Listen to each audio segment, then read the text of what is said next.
Andrew and I are two teenagers that need some direction. We need somebody to actually take over and mediate. And this is their battlefield. A bijou near 700 square feet, one-bedroomed bungalow that was Andrew's bachelor pad for 8 years before he met Michelle. It's a comfort blanket for me. I've spent a lot of time here. Michelle was lured into living in Andrew's house after he promised that if she sold her own home, they would eventually buy a place together. But that was 10 years ago, and they're still in Andrew's bachelor pad paradise. I've never really bonded with the house. I don't feel like I want to put pictures up. I feel like it doesn't have a heartbeat because it doesn't flow to how we want to live. And it's the internal layout that's her primary cause for concern. The main point is the lounge and the kitchen being separate.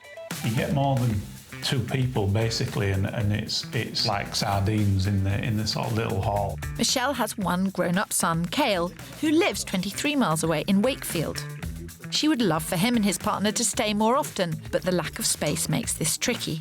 When the family come to stay, we actually give our bed up for them, and we go in the caravan. If we did have the space more, they would be here more.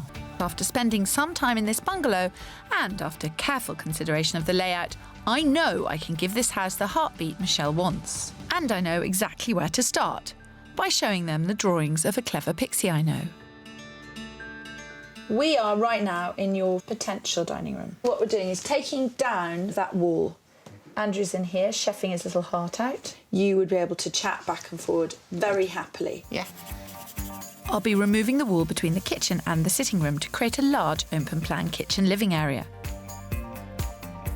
The kitchen will be refreshed, as will the decor throughout. And a new bathroom suite will be installed.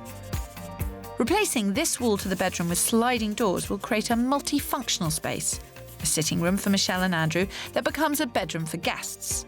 Finally, I am hoping that by insulating their conservatory, this space will be transformed into their new master bedroom. This excites me, that the bedroom at the back. I never even dreamed of that happening.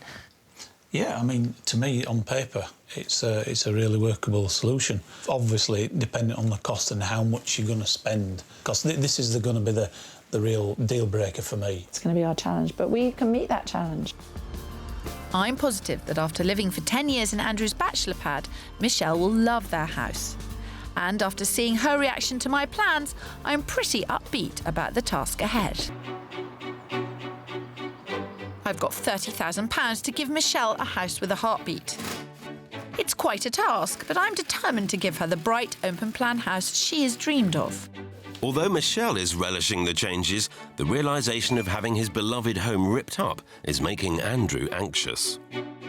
It's been a lot less fun than I anticipated. The house is genuinely like an old pair of slippers, and they've been shredded. It's just like an alien place. I don't want to be here. Obviously, because there's nothing here, there's no kitchen, there's no bathroom. I would prefer prison, really, because they've got Sky TV, haven't they? Can be sorted. Yeah.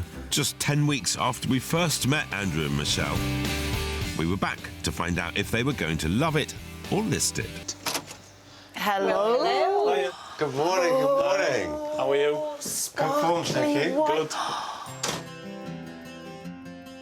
This kitchen's two-tone effect adds colour whilst the reflective surfaces bounce the light back, and the clever curved cupboards are just right for the space. Nice choice, guys.